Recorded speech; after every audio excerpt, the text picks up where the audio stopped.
I think we're live. How are you guys? I'm so excited about this. Cidney, thank you for being here today. I have been waiting for this moment for so long, and you are the first Flourishing Female Faces interview. I can't wait. Okay, so for those of you guys who don't know, this is our group, High Ticket Clients for Flourishing Female Entrepreneurs, which we talk a lot about, business strategy. We talk a lot about mindset, all of that stuff that goes into being a business owner. But I want to know where you guys, what is going on in your life that's led you to where you are now. And so today we have Cidney Smith with us, joining us. Say hello. I'm so happy to have you here. I've had many discussions with Cidney, and she is brilliant in what she does, but you also have quite the story. So, yes. So the first thing I'm going to ask you, my dear, and I know this is kind of a loaded question, but who is Cidney Smith? Ever since you told me you were going to ask me this question, I was like, oh my gosh, what am I going to say? That's just one of those questions. It's like when you go to a job interview and they're like, what is the biggest thing that holds you back? And it's like, it's those questions. The profound questions. Yes. So, okay, who am I? I am a productivity queen. I obsess over how to do things efficiently. Like, I don't go to the grocery store without a list. And when I go, I start on the left and work my way to the right. And just when my order gets wrong at restaurants, it irks me. I I have a dog. He's literally my child. He has a trust fund. And I love that. Yep. And I'm an artist. A lot of people don't know that. I have a degree in graphic design, and art has always been, art is really what got me through my childhood, which you guys you'll hear about later. Yeah. And if I didn't have that, I wouldn't be where I am today. And I'm definitely a daddy's girl. Yeah. Yeah, that's my answer. I am a daddy's girl. I'm a businesswoman, and I'm a pet mom. There's something to be said for being a daddy's girl. Like, I know a lot of women don't have that experience, and maybe they have a male figure in their life, but a lot of women don't have that male figure in their life, that constant. And I was just talking about my dad earlier and how he can't hold his bladder. Yes. I swear I picked it up from him. Like, I'm telling you, there is nothing off limits in these conversations. So we're just going there right away.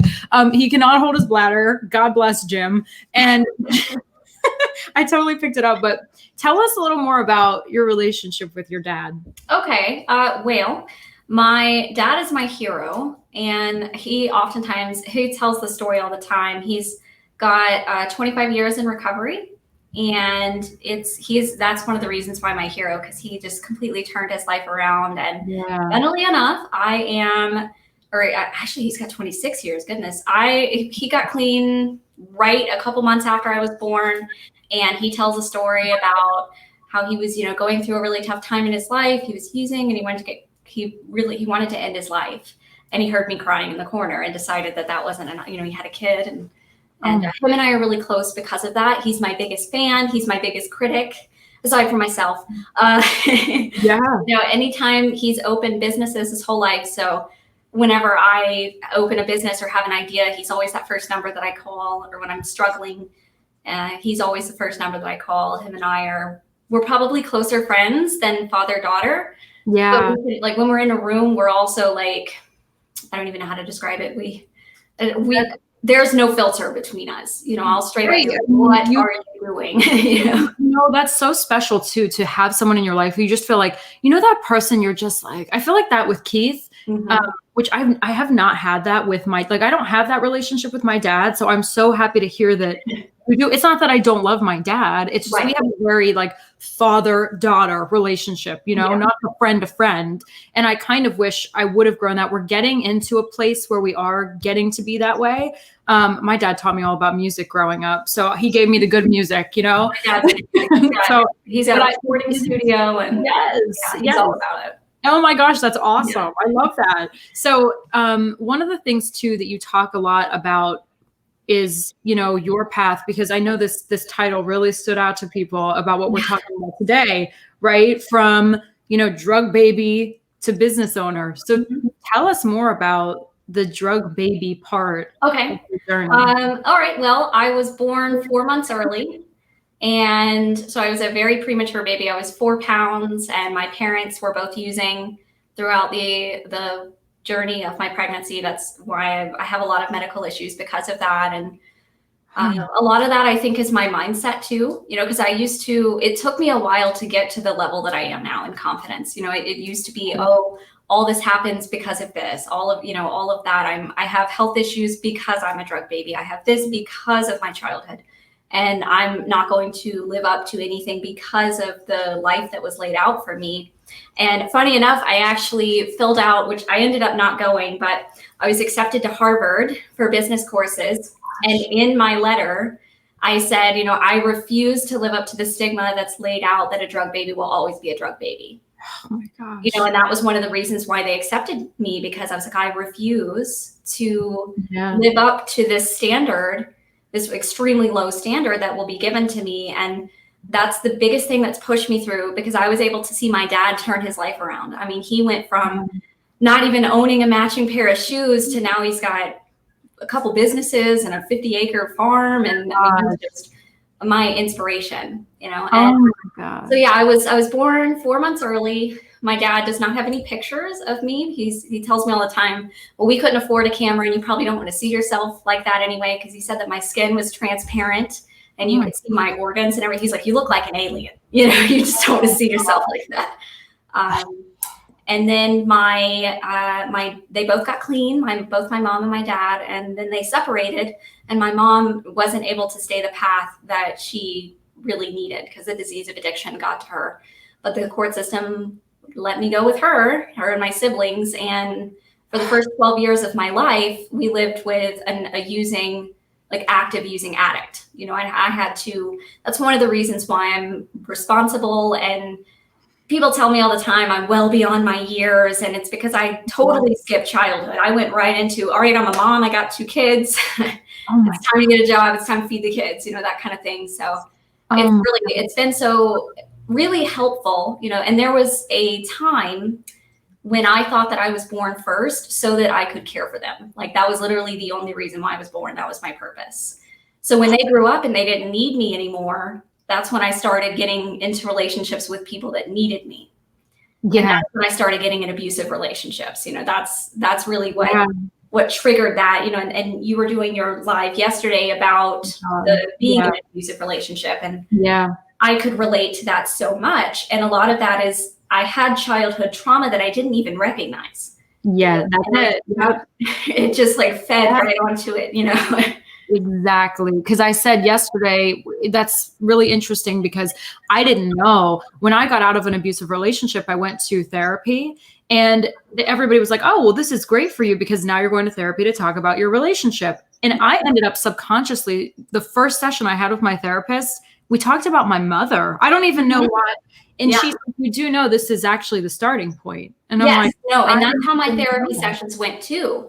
They started talking about this, and then it came out when I was like, I feel like I don't have a purpose. They don't need me anymore. And that was the only reason why I was born. And I said it, and I realized, oh my God, I've literally thought this my whole life. They don't need me anymore. And that was just, oh my gosh, I don't know. I am not a mother yet. Not for lack of trying, I can tell you that. I have endometriosis, so it kind of makes it difficult for that. But I know so much of what it's like to be a mother and feel those things. Just because I raised at 5 years old, my mom had her first baby, so I was 5 years old your whole life. Yeah. So I mean, there were times where I wouldn't go to school so that they would have someone at home, or I wouldn't eat so that they could eat, or I would step in front of the guy that was about to hit them so they didn't get hit, and just those kinds of things. And I mean, they can be seen as oh my gosh, I can't believe you had to go through that, or all those things. But really, it's just the symptoms of the disease of addiction. It really is a family disease. Right.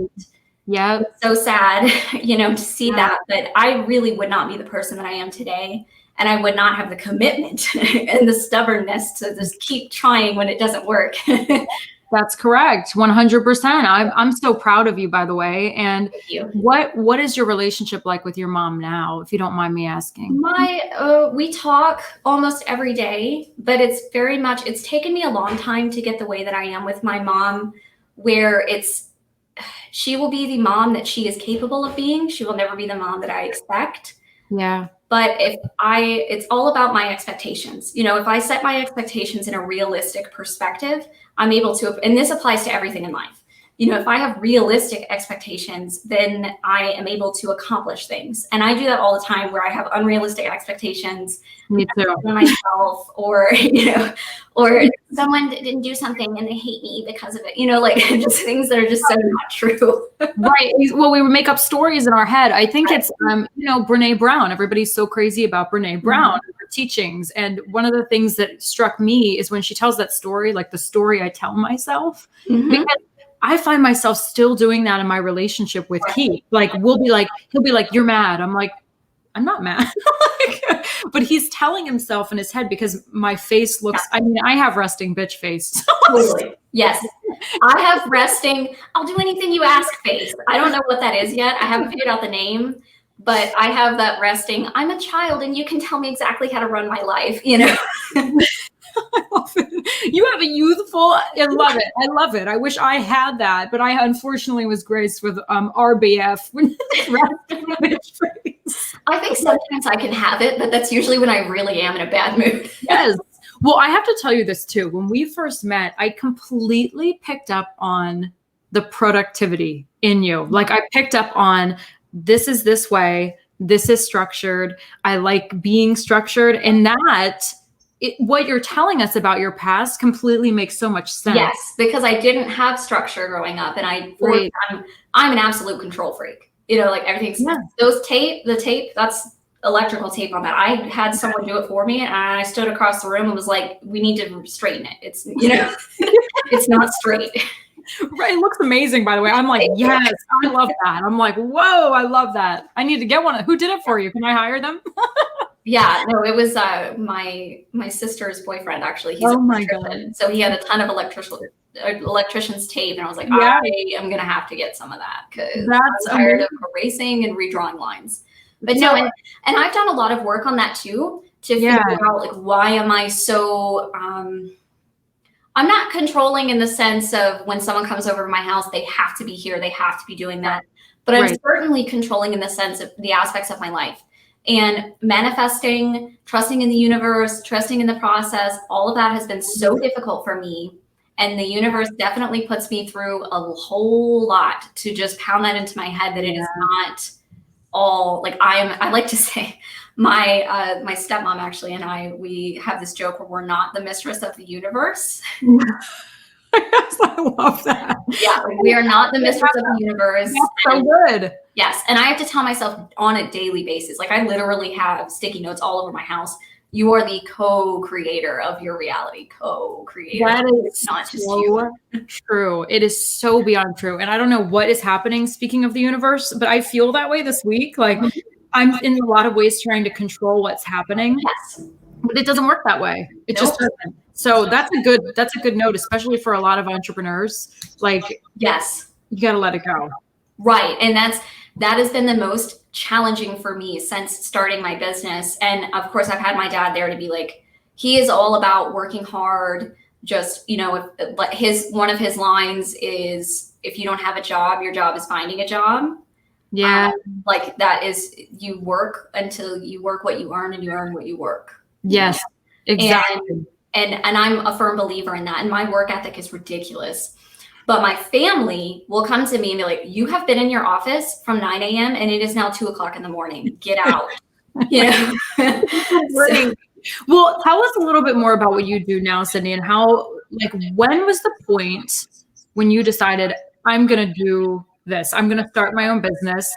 I'm going to go in this direct. I mean, I feel like you've always had this inbred in you. Mm-hmm. But when was the moment that you decided, like, I'm going to start this whole thing? Well, I've started many businesses. I know I'm only 26, but I opened my first business with my dad when I was 13. Oh my God. And I would skip school to work with him. And then my teachers would be like, where were you? Wait out test. Like, sorry, I was making $10,000 last week. That's amazing. So absolutely. the first business that I started with him, we were taking bids for government jobs. So the first job I actually signed was a $13 billion job they were redoing an airstrip and a military base.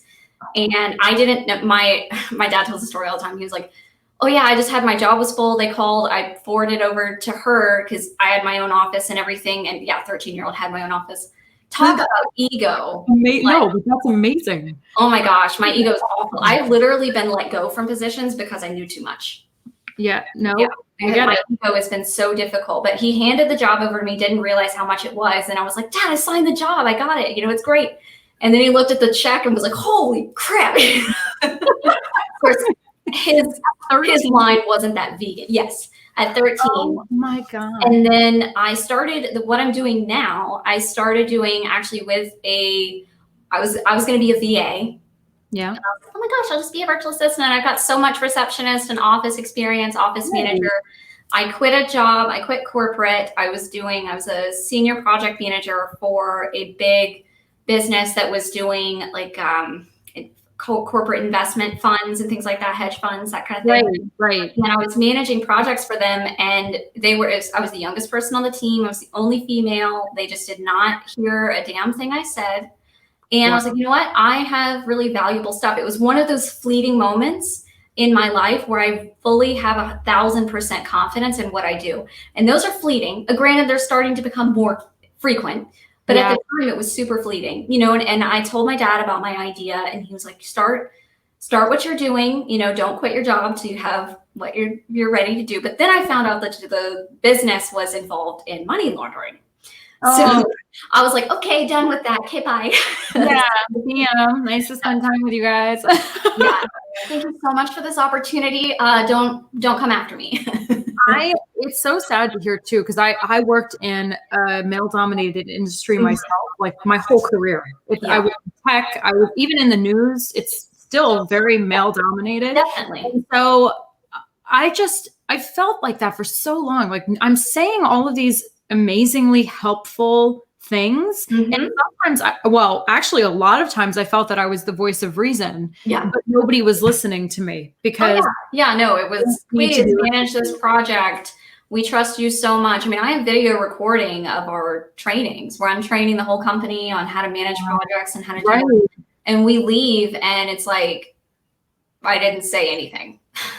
Well, and there's something to be said too for the way that we say things as women in business. It's like, for the way that we say things as women in corporate America. Yeah. Like, we had the vice president debate the other night, and I know people have different, I won't get political here. I know people have different opinions on Kamala and the way that she was addressing, whatever Mike Pence. I don't even know. I am so not political and I don't want to go there, but people have been very disappointed in her. Some people have loved it because she's speaking on behalf and representing women. And she was being very direct. Like, she was saying, I'm talking now.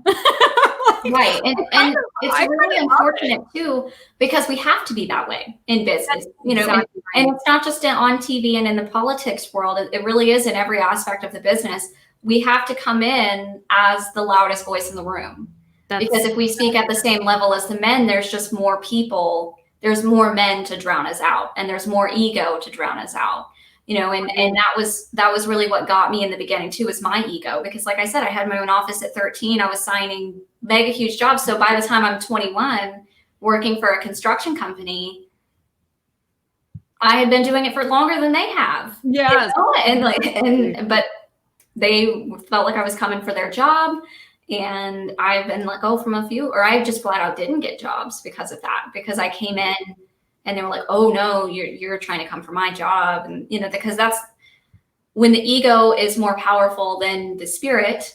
Yeah. Live in that way. We live in and it's not just men, women can do it too, because I'm guilty of doing it in you're trying to take this from me, a me way. Yeah, right. Exactly. No, I completely understand. I've been there. And I think another thing to note too, is it's okay to I appreciate you sharing that, because I think so many of us try to, or from what I'm seeing, and I'm frankly so sick of it already. I just created my Facebook page as like a business hub not that long ago. I started doing this, and I'm starting to see all these people, and I'm like, I'm getting what other people have been saying for so long. Like, everybody needs to, everybody's on top of the world. Everybody's this, everybody's great 100% all the time. Yeah. And like, that is not realistic. And Right. I would not trust somebody who's claiming that their business is on top all the time. Yeah, I think too, the online business industry has shifted especially in the last year, really, because everyone had to go online. But even in just the last 5 years, it used to be full of scammy, you used to be very, very pressury, almost like a used car dealership kind of thing. Right. And now, like I've seen it said 100 times, people follow people and they buy stuff from people. They don't buy products. They buy results, and they buy a relationship with that person. And it's funny that we're all recognizing that, yet we still feel the need to, I just bought this Mercedes, or I just signed this $10,000 job. Like, yes, that's sales. Right. I've been guilty of it. Me too. COVID, like I lost my only client at the time, because I was again that do anything you want face. I totally devoted 40 hours a week to one client, and when he let me go very quickly, overnight, I worked Friday, woke up Saturday morning, because I'm a workaholic and I work on the weekends. Guilty. Saturday morning, I got an email and he said, we don't need your services anymore. Yeah. And it's because he found someone that was willing to do my same job and say, yes, sir. Yes, master. And I'm just not sorry. If you hire me to manage your business and manage your clients' launches, I'm going to do that. And I'm going to do it with the business's best interest in heart and not your ego. Good. Did you actually say those words? Yes. I'm so glad. That makes me so happy. I'm so sorry that you feel this way. And I really hope that the new person that you found works out for you. But it looks like I'm just gonna have to open my business doing this. And that is what my course is all about. And that is what rounded me to starting this business. Okay, so tell us about that transition, because you had all that business experience ever since you were 13. Like, really? That's amazing. Number one, where did the transition happen to now Cidney Smith is now the productivity coach? When did that happen? It took me so long to figure out who I was. I went from VA to OBM, which is virtual assistant, online business manager, in a matter of months, 2 months. That's awesome. I just kept going, VA, and then I get these messages of people being like, yeah, I need someone to schedule emails for me. Like, that sounds totally boring. And so I'm like, okay, I'll be an online business manager. That seems great. And then that just didn't fit with me. I want to, and when I was managing these launches, which they're Facebook challenges, and I got it down to a cookie cutter system, because I'm thinking on a grander scale, how can we help more than one people? How can we do this? I said, if we create a nucleus in the business, and this was when I was working with the other client, we create a nucleus in your business. We have that team get so good at doing a 28-day launch, the whole thing, like from start to creation, open cart, close cart, all of that is within the 28 days. Right. And then we develop training and we hire another nucleus. And then you can just every week onboard a new client and take client. And I was like, and he never took my ideas, because he wanted to stay in that one-on-one, very personal. That was his style, that was whatever. But I am not about that. I want to help as many possible people as I can. Sure. And the course was the answer. So I'm in the process of developing it. It's so close to being done. It's not even funny. And I just need to get it done. I'm starting to do pre-sales because everyone keeps telling me pre-sale your course. And I'm like, I was just going to say, okay, here's the thing with you too. And I'm just going to throw this out there because because I was this at one point, the perfectionism syndrome. Yes. It is the worst in business, especially when it comes to preparing a course, because we're all like, I got to finish this right now. And until I took a course with a host of the course who was like, yeah, you're not going to have anything ready. Just by the way, none of you are going to have your courses ready. And I'm like, what? That does not make sense at all. Because I'm thinking, it was always like inviting someone over for dinner, and then saying, come over at 7. Yeah. And then you start cooking. Well, that's correct. Right. Yeah. It's like, that's no. That's how I saw it. And I was like, gives me anxiety. I can't like accept money from people and then be like, okay, it's not done. You'll get it when you get it. You know? Well, and that's what I had to learn too. Like the thing about it is, and I'm realizing the benefit of that now. Well, I realized it when I took this course, this program, that you are building it or building your services based on what other people want. Right. It's not about what I think they want. It's about what they really want. Yeah. Yeah. Yep. So the more, and I mean, even that goes for one-on-one services. Like you're not going to give someone this, like, just, all of this plan with nothing exactly to them. See, and it's been a big, I mean, my business has pivoted. Like I said, I started out as a VA. If I stuck with that because I thought it was perfect, I'd be making $12 an hour. Right. Yeah. And now I make, like, for instance, I had a friend come over who is not a business owner, mind you. And when they see my schedule and how hard I work, they are all like, because I'm friends with normal 26-year-old people, and normal 26-year-old people are not like, I got to work, I got to make money, I got to build an empire. They are not like that. Maybe they want to be like that, but they're not taking the actionable steps. So I've never been friends with people my age. Only recently am I starting to, I was like the kid that was friend with the teachers, sitting around talking to them. And I can so relate to you. And people were always like in school, because my sister's 11 years older. My story is different than yours, but it's because my siblings were always older. Yeah. And they're like 7 and 11 years older than I am. So my parents were always like, you're so immature. You need to grow up. Yes. And I'm like, I don't need to grow up. I'm a kid, but I always felt like I had to play catch up in that way. So when I was hanging out with the teachers at school, for example, people would be like, she's so stuck up. She's really trying to kiss ass. I'm like, that doesn't blah. But see, my case, when I'm hanging out in elementary school, middle school, I was hanging out with the teachers so that I could reassure them to not call DFACs and like them come and take us. Yeah. I was like, oh yeah, no, everything's fine. This bruise I got on the playground, and oh my gosh, I'm not hungry. It's not because I don't have lunch. I'm just not hungry. Like those kinds of things. And I remember, and now I can look back on these things and it's just kind of funny. It's not absolutely terrifying and horrible, but people who have never lived that, when they hear those stories, they're like, why is your mom not in prison? Why, like all of these things, why is this not happening? And it really is. It's just the disease of addiction, and a lot of that too is like my siblings and I developed this special language because DFACs would come and visit us at school all the time. Yeah. And I would see them in the hallways and I would say keywords and they would know, okay, DFACs is calling me later, and they would know what to say.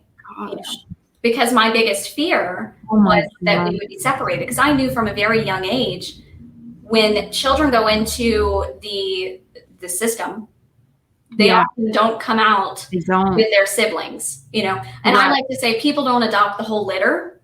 Yeah. And that was really scary for me because, again, I subconsciously at the time, even though I know it now, I thought my only purpose was to keep these kids alive and healthy. That was the only reason why I was born. Right. And of course, at the time I'm young and I didn't think, well, eventually they're going to grow up and not really need you anymore, because I think if I figured that out much sooner, I would have gone through a midlife crisis much sooner. I think so. Well, let me ask you this. There are a lot of people out there who are trying to do what you do. They're trying to build a business, whether it's a coaching business, they're offering product.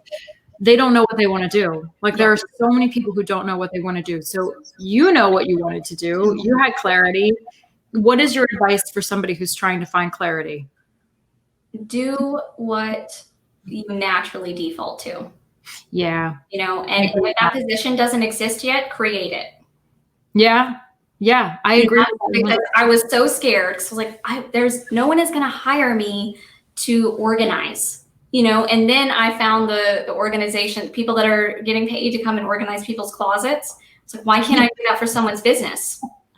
Right. That's amazing. So I created it. And that's awesome.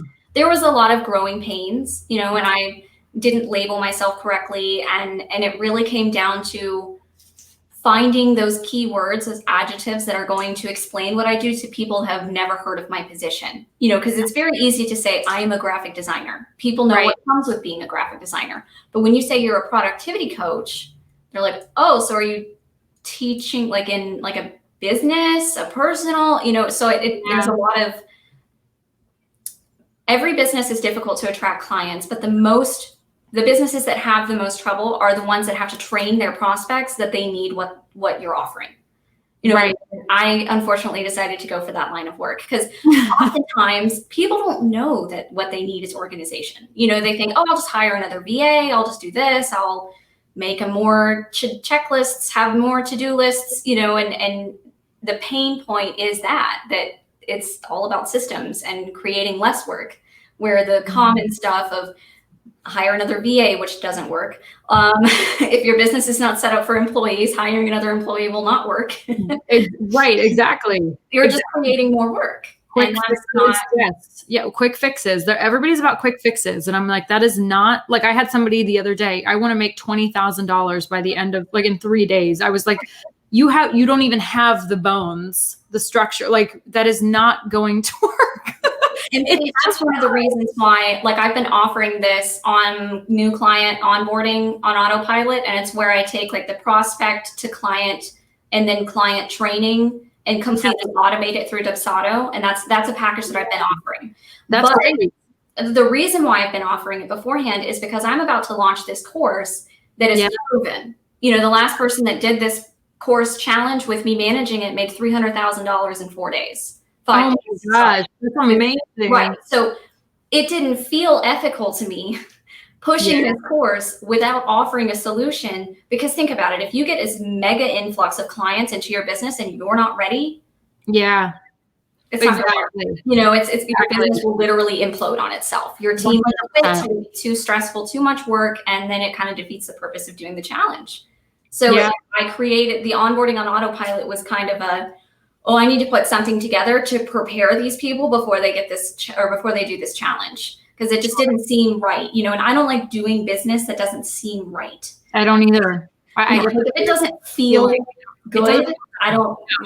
And that's not, like you said, go where you go naturally. And if exactly if naturally sleazy, you're going to go to the naturally sleazy place in business. Like, that's just what you're going to do. And they're out there.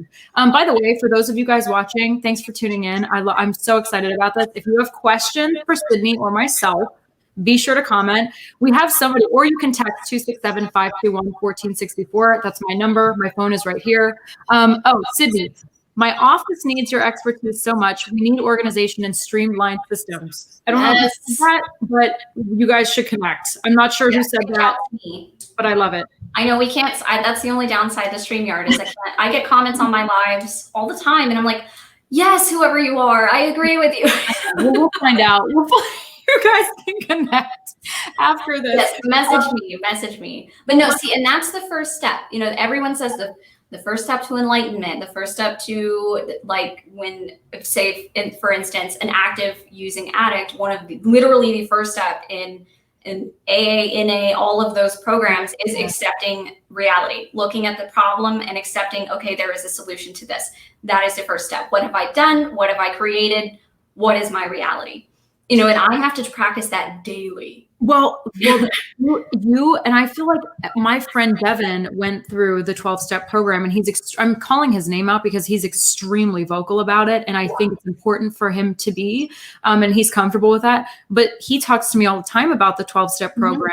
And because that's what they call it. He's like, we call it 12-step, not AA. And I'm like, oh, okay. I didn't even know that was 12-step. Yeah. Just we call it AA. So many of them. You know, there's video games anonymous. You know, I really think there should be a People's Anonymous. And just as a qualification to be a human, you should have to. That's what I'm saying. I said we should all go through the 12-step program. Like, I told him, I'm like, from you, talking to you is so fulfilling, and you're just on a new level. Like, he's on a new level of life. And I feel like everybody needs to go through the 12-step. I don't care if you're, and it's all about being realistic, developing self-esteem, a connection with your higher power. And I'm saying all this in the wrong order, but and goes back, being honest with yourself, being honest with the people in your life, and correcting the mistakes that you've made. And I just think that is so valuable, and it really builds human integrity, you know, and, you know, picking something and following through with integrity is like if someone comes to me, like if someone were to contact me and say, I want to start a business, but I don't know what I want to do. And it's like, what in your most wildest dreams, what are you helping people doing? Yes. And that may be getting healthier, getting better wedding photos, like what makes you the happiest, what lights you up. And that's another thing about finding who you want to work with, your target market, who lights you up the most. People overcomplicate it, and that's my dog. He's in a onesie.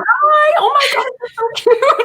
I love the onesie. Oh my God. It's a Halloween onesie. It's got little skeletons on it. Oh my gosh. Is it a boy or a girl? He's a boy. His name's Charlie. Charlie, that's right. Charlie. Charlie, you are so. We need Charlie this week. The energy of humans this week has been absolutely insane. So we need Charlie. Yes. Let me see some canine energy. You are so sweet. He is the sweetest little thing. He gets me through everything. Trust fund, and we love it. Yes. I feel like dogs are such a great I know mine is, we have a soul connection, like 100%. He looks in my eyes still, like into my soul. And I got him when I left my abuser, and I just knew it. I was like, this is it. Like, I picked him up. He looked at me. It felt like an eternity when he looked at me. And I was like, I'm going to start crying. I saw him. So I got Charlie off of Craigslist. And he was in an abusive home. Like, I walked into the home. They had him. He was 2 months away from being a year old, and he did not have a name. He had never had a bath. He didn't have a collar, nothing. And I think that they were doing dog fights and stuff because they had a lot of pit bulls in the house. And Charlie has a lot of scars on his stomach and on the side of his neck. So he was he wouldn't come out of his kennel for the first couple of days. And I'm a caregiver. There are caretakers, there are caregivers. I am a caregiver. And I think that also stems from my childhood, and my whole life I've been trying to find people that need me, and I don't have to find guys that need me anymore. I can just get dogs. I'm saying, bring it on. Like, I might add another one to the track. Keith's like, we need to stop. I'm like, no, we are not. Exactly. I can't do the human thing because I'm thinking to myself, the humans I've seen this week who are adults have been driving me insane. Like, I don't want to bring a human around that. I'm sorry. I just posted about it before we hopped on here. I'm like, if you're toxic, we're not going to be connected. I'm sorry. Exactly. And that's a big thing for me too, is learning how to say no and learning what is good for me, and I really had a crash course in that right before I ended my last abusive relationship, because I've been in multiple, but this last one was really the one that just completely rocked me, and with the last night when you were doing your live, you were describing the moment when you left, and I remember it so vividly as well. I mean, ours came from, we were arguing, and he was a military man, and he got out of the military and he did not have anyone to yell at anymore. So he thought that was good. And then I'm stubborn as all hell. So I yelled back. What's your sign? I'm Aries. That's what I thought you were, Aries. I was like, I think Cidney's Aries, and I love it. I wrote that into my copy too, like on my sales page for my course. It's like, I know you might think I'm crazy. I mean, I am, because I'm an Aries, but listen, If it makes you feel any better, I'm a Sagittarius. So, but it's once I found that fire, I mean, I'm a fire sign, but really, no pun intended. Once I found that fire and the ability to be like, you know what? I am a human. And it took me thinking all of these horrible things about myself and going, would I say this to someone? Would I say this to someone else? Right. And I found a picture. The earliest picture I have of me is I'm 5 years old and I'm wearing a little dress. I got my hair actually exactly how I have my hair now. And it's the youngest picture I've ever seen of myself. And I keep that in the hallway because every day I get up and I look at it and I go, would I talk to her the way I talk to me? Well, that's an exercise I use with clients about, setting what you want, setting your goals, doing all of this, and talking to yourself healthily. Yes. And setting realistic expectations. Look at your younger self and completely compartmentalize it. Like, look at that woman or that girl or that boy and talk to them. Like, it's life-changing. Yes, it is, because and stepping up to him, and being like, look, because he used to get so mad. He would come home from work and I wouldn't be at the door. And, those just, like, I straight up, and I'm going to cuss here because that's what I said. I said, I'm not some fucking bitch ass dog. Like, if you want to get yourself a dog, right? Piss him off. When he hit the table and broke a bunch of them, because I collect tea sets. I'm a nerd. I love that. Yeah, he broke a bunch of my tea sets, and then I left. And I told him, I said, if you're there, I'm bringing my dad, because my dad knew what was going on. We live right down the street from him. So we had just moved to his 50 acres. And I told my dad about it, and my daddy's got a lot of guns. We're not messing with Mr. Smith. Yeah. So I was like, I'm leaving, and when I come back, do not be at my house. Correct. Yeah. Well, when I left, he changed the locks. I was talking about this briefly. He changed the locks. He called the police department. I'm like, the police department for what? What did they do? That's the most ridiculous thing I've ever heard. It's like they're so removed from their narcissism. It is unbelievable. Yep. But anyway, let's talk a little bit. I know we only have a little bit of time left, but let's talk about your younger self. When you look at that girl, or when you were younger, because when we're little, everybody asks, what do you want to be when you grow up? Yes.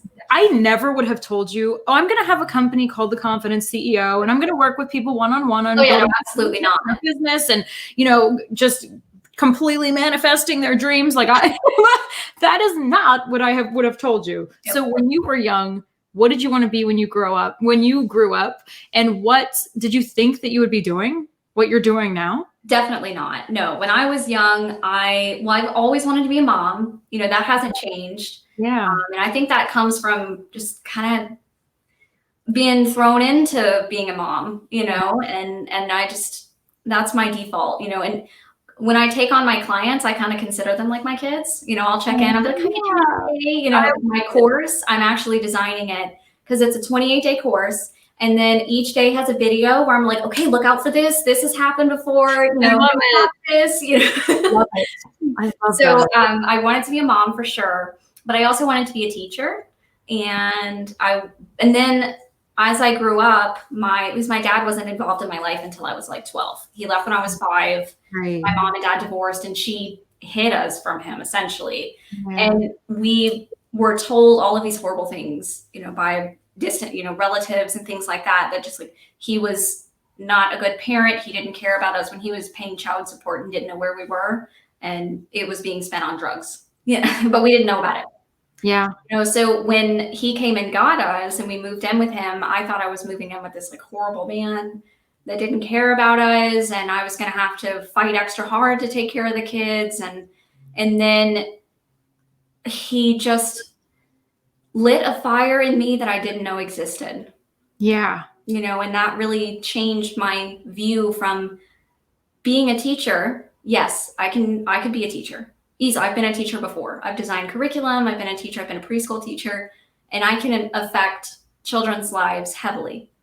Yeah. But when I'm a coach, I can affect so many more lives that really need it.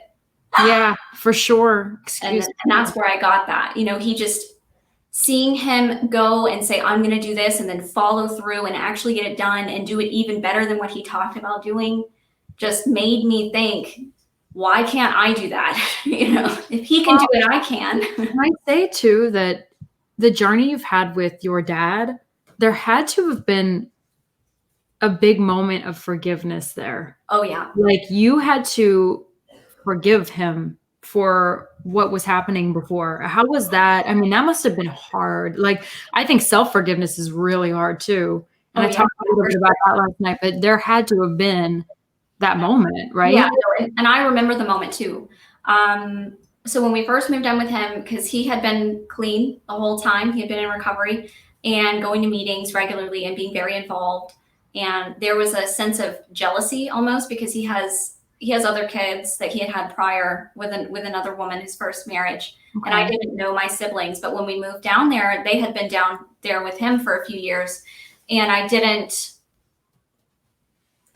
felt so jealous, and there was that moment of, well, you can take care of them, but you can't take care of us. And I had to just recognize that was not under his control, and that is so hard as children of our parents. We think, oh, we got the short end of the stick, you didn't care. And recognizing, especially people who are struggling with addiction, that they do the best with what they have. Right. Every day we all try our hardest, and some days we're capable of more than others.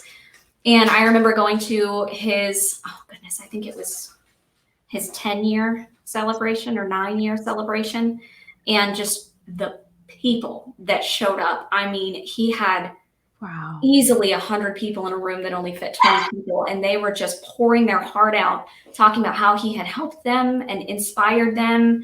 And this isn't just, oh, you inspired me to eat healthy. This is, you inspired me to put down something that has literally taken control of my soul. Yeah. You saved my life, you know, and he has saved so many people's lives. And then he realized that he saved mine, you know, because if I had stayed with my mom, I probably would be doing the same thing that she was doing at the time. I just got chills. Whew. You know, and that just that feeling of everything happens for a reason, and it happens in the order that it was meant to happen. And he had to help all those people. He had to do that for me to see, okay, because you know, it's kind of like testimonials on a sales page. I mean, it's not as sentimental, but like when you're going down and you see, oh my gosh, all these people are talking all this good stuff about her. It's easier to believe that they're a good person because other people are saying it. It's not coming directly from that person. Yeah. So when I saw all these people just literally crying because they had saved, you know, and of course the program saved their life too. I'm not saying he's like, you know, Superman and came and saved their life, but like humans connect with humans. Right, exactly. You know, and like stories connect with like stories. Yeah. And that was one of the reasons why you and I connected so quickly, because I was, especially with your live yesterday, I was like, oh my gosh, you know, like, oh my God, I was in a new, and it's so funny because people are like reaching out to me all day. I have this service and I offer this coaching. And I'm like, I appreciate that so much. I'm okay. And I just need people to understand I'm okay. That was a very rare moment. Like it happens, you know. Yes, I have my moments of all like, yeah, you know, and I have really horribly awful anxiety. And just, I have the ability to just get completely, see what I do is I'll get into relationships with people, or I will automatically just dive into, I don't matter, they matter, they are priority, you know? Yeah. And especially like when a family member is in a hospital, like my dad has, it's a precursor for Crohn's disease, but he was in the hospital for 2 months and he was signing his will, you know, like I'm dying. And I was in the hospital. I stayed in the hospital with him every day for 2 months. I dropped out of school. I sat with him. I was with him every second of the day. Didn't shed a tear until I was alone, you know, and like we had that, this is how I want you to live after I die conversation. And him and I are very close. I mean, he is the testosterone male dominant manifestation of my soul. Yeah. You know, like he is me and I am him. And without him, I mean, I know it's going to be really hard. But we had that moment and he was ready to give up. And that is the only point in my entire life that I've ever seen him ready to give up. And I was there, like the doctor came in and was like, let me try this last experimental surgery. And he's like, no, it's all right. You know, I've accepted it and blah, blah, blah. And I went out into the hallway and I was like, fuck that, you know? And 2 days later, he was fine, you know? Yeah. That's it. It's like no way in hell, you know, this is not happening. You know, and that connection with him is something that I really, really hope to have with maybe a future husband or, you know, something like that. Like that connection that I have it's so pure and it's so unconditional that it really, like, once I realized that that is what I want in a relationship, I've changed the way that I look for people. You know, I don't look for people that need me anymore. That's right. And when I started learning, like, I never really appreciated myself because of the way I grew up. You know, you're not good enough. You're not good enough. Your sister and brother are this, you're they're this. And once I finally accepted, like, I'm amazing. You know what I mean? Like once I finally sat down and was able to teach myself that too, then my standards went like, and it wasn't in a way, it wasn't unhealthy. Like I know some people, they don't give people enough of a chance. You know, when I met Keith, I was like, I don't think this is going to work. Yeah, no. Like, sorry, left. I don't think this is going to work out. Because I'm weird as hell. If people who know me very well, if you spend a weekend with me, I am just a total goober. Like I am the weirdest person. I love corny joke. I'm just weird. And oh man, I post them all the time on my, of course they're organization related dad jokes, but I post them all the time. I love it. Oh my God, the best. The dad jokes are where I'm at. And when I met Keith, he was it was the weird, like he was way weirder. And I'm like, this might be a little too over the top because like, I don't even know what's happening right now, but I kind of also love it. And then it's just when we're the Fairly Odd Couple. Like when people see us together, they're like, what? What is going on with them? Exactly. You know, and that's oh man, those kinds of relationships where people are like, what? That's what I strive for. You know, like my dad's relationship with his wife, but I call her my spirit mom because she really is. Like I say all the time, you know, like I didn't get the mother figure, you know, and she came along right when I needed it, you know. Right. And that's kind of what I meant, where my relationship with my mom is exactly what it needs to be. You know, it's I set boundaries. Correct. You know, I don't expect her to do things that she's not going to do, like come and visit me on my birthday or, you know, those kinds of things, like come to mom day at school or, you know, those kind of like, right. That's like in the reality realm, you know, we're looking at reality. I don't need that. You know, I would probably be like, what are you doing? Go away. You know, it's almost more uncomfortable. Yeah. That's like, okay, we're good. Where we are is good. Right. Okay. So that feminine energy that I crave, that mother energy, well, you need that from the women in my life. You know, love that. It has to come from my mom. And I love the spirit mom. She is. She's my spirit mom. That's amazing. What's her name? Noli. I call her Cannoli. Oh, of course. Yeah. That's something. She's my Cannoli. We have to tell each other all the time because she is so much like me, and she has to call me all the time. Be like, your dad. You know, and I'm like, yeah, I know. Like I was, you know, he joked. I remember we were having a conversation when I still lived with him, and so I was like 15, so I moved out and started college at 16, and so he was like, I divorced your mom, I can divorce you. You know? So I was like, where have you been? I made dinner hours ago. You know. Oh my gosh, that's hilarious. I love the dynamic between the two. We gotta get your dad on here sometime. I would love to see it. Okay, so in this last few minutes, I know some people are gonna be watching and saying, oh, Cidney's a productivity coach. So what can you help people with? I just want you to be able to share that so people, if they need your services, I want them to be able to contact you and know exactly what you got going on. All right. Well, right now I have the onboarding on autopilot. So I help with that. So everything from a lead to becoming a client and then training them to work with you, I completely automate. So you don't need to hire a VA to do that. You can do it. You know. So that is my first offer or my service package, whatever. It's the gift that I give. And then there's the course. So Facebook challenges. I live and breathe Facebook challenges. I mean, that is the schedule behind me. That's mapping out someone's Facebook challenge. And I have templates for all of that, email templates, Facebook posts for the group, the schedule itself. I mean, it's down to today, do this, tomorrow, do that, have your VA do this, you know, that kind of thing. And then I have Canva templates for it. And I'm also a graphic designer. So you are so good. You are so talented. No, because I'm like, oh my God, like from your logo to the everything. I'm like, all of my graphics, I do my own graphics. It's beautiful. And I feel like when you're telling me all this, I'm just like, as a business owner, as a coach, I'm like, Right. See, that's one of I work directly with coaches. I love working with coaches. You know, I notice a lot of times they're really stressed and they're like, oh my gosh, I have this coaching call and I don't remember what I talked about with them last week. We automate that too. Yes, that's awesome. I'm a Trello queen. I love using Trello and automating that because I can go into the back end and actually code things to happen when certain things happen in Trello. Of course you can. Yeah, I love it. I'm a tech. I am a nerd for hire. I am a get your business automated nerd for hire. I have yet to figure out a title for it. I kind of love that though, like automation nerd for hire. Like I'm down. That's what I need. Yeah, I like to call it my sales pitch. Yes. Help business owners get off the hamster wheel of a needy business. Yeah. And move their business into autopilot mode. Oh my gosh. Okay. Like seriously, I have to say, everybody, Cidney Smith, you are so amazing. I'm so glad that you were my first interview in this group. When you said you were doing interviews, I was like, yes, I would be so commended.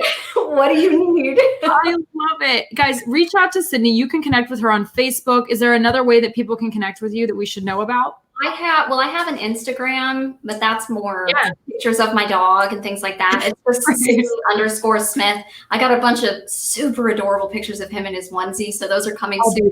Yeah. Oh my gosh, that's so cute.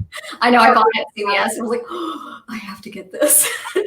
He's so cute in it too. He really I'm so about the dog life. He's my little business partner. Under my desk, he's got one of those like the fuzzy cat things. He's got that. He sits there every call that I take with a client, every time I'm doing a Facebook Live, he's right there. That's my Noah. Yeah, he cannot be with it. And I'm obsessed with you. I love you so much. Yeah, and that's how he is. And that's how we feel about him. You know? They're amazing. Well, you're amazing. I'm so excited for everything you have going on. I hope that you guys reach out to Cidney for your automation needs, because she is the automation queen.